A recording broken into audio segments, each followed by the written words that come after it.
Gaddar Telangana film awards GTFA. So మీ అందరికి తెలియ వేయడం జరిగింది. నరసింహరావు గారు చైర్మన్గా, వైస్ చైర్మన్గా నేనున్నాను ఆ కమిటీలో. సో దీనికి సంబంధించి అవార్డ్స్ ఎలా చేయాలి ఏంటి అనే దానికోసం గైడ్ లైన్స్ కోసం చాలాసార్లు మీటింగులు చేసి దానికోసం గైడ్ లైన్స్ మొత్తం రెడీ చేయడం జరిగింది. ఆ గైడ్ లైన్స్కి సంబంధించి ఈరోజు మీడియా ద్వారా 2024లో సినిమాలు నిర్మించిన నిర్మాతలకి ఈ గైడ్ లైన్స్ని అందజేసేలాగా ఇటు FDC అండ్ మీడియా ద్వారా చేస్తున్నాం. సో ఈ 2024లో అంతకుముందు ఉమ్మడి రాష్ట్రం ఉన్నప్పుడు ఎలాంటి అవార్డ్స్ ఉన్నాయో అన్ని అవార్డ్స్ ఉంచుతూ 1-2 మార్పులు జరిగాయి. మెజారిటీగా అలాగే ఉన్నాయి. దాంతోపాటు పైడి జయరాజ్ గారి పేరు మీద అలాగే కాంతారావు గారి పేరు మీద కూడా స్పెషల్ అవార్డ్స్ యాడ్ చేయడం జరిగింది. అంతేకాకుండా ఉర్దూ సినిమాకి కూడా ఎంకరేజ్ చేయాలి అనే ఉద్దేశంతో ఒక అవార్డు పెట్టడం జరిగింది, బెస్ట్ ఫిలిం అవార్డు, అదొకటి యాడ్ అయింది. అంతేకాకుండా 2014లో తెలంగాణ ఏర్పాటు అయిన తర్వాత ఉమ్మడి రాష్ట్రంగా ఉన్నప్పుడు మనకు నంది అవార్డ్స్ ఉన్నాయి. తర్వాత రాష్ట్రాలు వేరువేరు అయిన తర్వాత తెలంగాణ సపరేట్గా మనకు తెలంగాణ రాష్ట్రం రావడం జరిగింది. సో దానికోసం 2014 జూన్ నుంచి రిలీజ్ అయిన సినిమాలకి, అంటే ఎవ్రీ ఇయర్ 2014 జూన్ నుంచి 2023 డిసెంబర్ 31 వరకు ఎవ్రీ ఇయర్ ఒక బెస్ట్ ఫిలింకి కూడా అవార్డు ఇవ్వాలని నిర్ణయం తీసుకున్నాం. అంటే తెలంగాణ ఏర్పాటు అయిన తర్వాత మన అవార్డ్స్, తెలుగు సినిమాకి సంబంధించిన అవార్డ్స్ మిస్ అవ్వకుండా ఉండాలని ప్రతి సంవత్సరం ఒక బెస్ట్ ఫిలిం అవార్డు ఉంటుంది 2023 వరకు.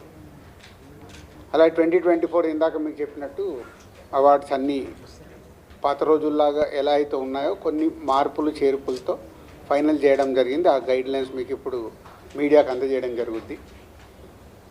సో అప్లికేషన్స్ ఇమ్మీడియట్లీగా స్వీకరించి స్క్రూటినీ చేసి జ్యూరీలు కూడా ఫైనల్ చేసేసి ఏప్రిల్లో ఈ అవార్డ్ ఫంక్షన్ అంగరంగ వైభవంగా చేయాలని ప్రభుత్వం ఆశిస్తుంది. దానికి అందరం FDC తరపున అలాగే ఫిలిం ఇండస్ట్రీ నుంచి చాలామందిని ఇక్కడ మేము జ్యూరీలాగా తీసుకొని చేసి అవార్డ్స్ అనేటి నెక్స్ట్ మంత్ బెస్ట్ ఈవెంట్ చేయాలని గవర్నమెంట్ ఆశిస్తుంది. దానికి మేము కంప్లీట్ చేయాలని ఈ రోజు నుంచి కంకణం కట్టుకున్నాం. ఇది మెయిన్ ఎజెండా. 2014 నుంచి కొన్ని FDCకి అప్పుడు BRS గవర్నమెంట్ ఉన్నప్పుడు సైమా అవార్డ్స్ అని ఒకటి వాళ్ళు డిస్కషన్ జరిగినప్పుడు కొంతమంది FDCకి అవార్డు దానికోసము సిమ్మా అవార్డ్స్ అనుకున్నప్పుడు దానికి కొంతమంది FDCకి అవార్డ్స్ కోసం అప్లికేషన్తో పాటు సమ్ అమౌంట్స్ పే చేశారంట. అలాంటివన్నీ 2024 కంటే ముందు ఏవైతే అలాంటివి ఏమైనా పే చేసినవి ఉంటే FDC నుంచి వాళ్ళకి అవి తిరిగి ఇవ్వడం జరుగుద్ది. ఎందుకంటే 2024 అవార్డ్స్ మనం కండక్ట్ చేస్తున్నాం కాబట్టి ముందు ఎవరైనా అలా పే చేసి ఉంటే వాళ్ళ అమౌంట్స్ తిరిగి ఇవ్వడం జరుగుతుంది. దీన్ని వాళ్ళు ప్రభుత్వం చూస్తున్నది అర్థం చేసుకొని వాళ్ళు ఎలాంటి కాంట్రవర్షియల్స్గా చూడకుండా ఒకసారి ఇక్కడ మళ్ళీ తెలంగాణ రాష్ట్రం నుంచి అవార్డ్స్ వస్తున్నాయి కాబట్టి అందరు పాజిటివ్గా ఉండి ఈ ఈవెంట్ని విజయం చేస్తే ప్రతి సంవత్సరం మనం సినిమా పండుగ హైదరాబాద్లో అద్భుతంగా జరుగుతుంది. అన్ని జ్యూరీస్ ఫైనల్ అవుతాయి. సో 1 వీక్లో అప్లికేషన్స్ కూడా స్వీకరించడం జరుగుతుంది. ఇవి 2 అయిపోగానే జ్యూరీ వాళ్ళ కార్యక్రమం మొదలు పెట్టేస్తారు చేసి ఏప్రిల్లో ఈవెంట్ ఉంటుంది. Thank you sir. అంటే మెసేజ్ ఓరియంటెడ్ మూవీస్కి ఎక్కువ ప్రయారిటీ ఇస్తారా? ఎట్లా సెలెక్షన్ ఉంటుంది సార్? అది జ్యూరీ అనేది ఫైనల్ చేస్తుందని చెప్పాను కదా. జస్ట్ ఇది మీకు ఇప్పుడు నోటిఫికేషన్ ఏంటి అనే దానికి మీకు ఇంట్రాక్షన్ కోసం ఫస్ట్ టైం ఇక్కడ పెట్టాం. అయిపోయిన తర్వాత స్టెప్ బై స్టెప్ అయిన తర్వాత మళ్ళీ మాట్లాడుకుందాం.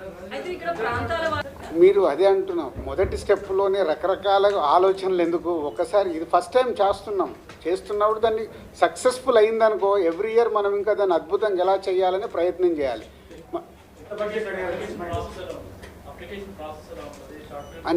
అన్నీ ఉన్నాయి, అందుకే మీకు ఇప్పుడు నోటిఫికేషన్స్కి సంబంధించిన అన్ని డీటెయిల్స్ ఇస్తారు. ఒక్కొక్కటి నేను ఎక్స్ప్లెయిన్ చేయలేను కదా, చేయాలంటే గంట పడుతుంది. అన్నీ రెడీ అవుతున్నాయి మీకు, అందుకే కదా నెక్స్ట్ మంత్ ఈవెంట్లో మీరు చూస్తారు కదా. ఇప్పుడే తినబోయే ముందు మీరు అన్ని అద్భుతంగా ఉంటాయి, అన్నీ వస్తున్నాయి. ఏప్రిల్ మంత్లో ఈవెంట్ జరిగేటప్పుడు మీరు చూస్తారు.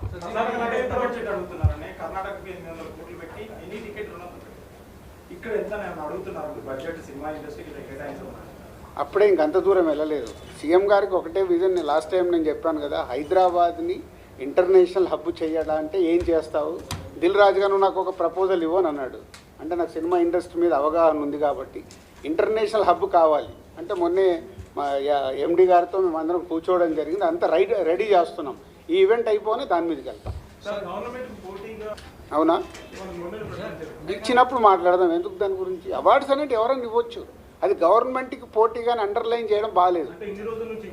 అది తప్పు. అది వాళ్ళు మీకు చెప్పారా? మీరు 100 అనుకుంటారు, మీరు అనుకుంటే ఏం పోయేది ఉంది? వాళ్ళు మీతో చెప్పారా గవర్నమెంట్గా పోటీకి ఇస్తున్నామని? చెప్పలేదు కదా.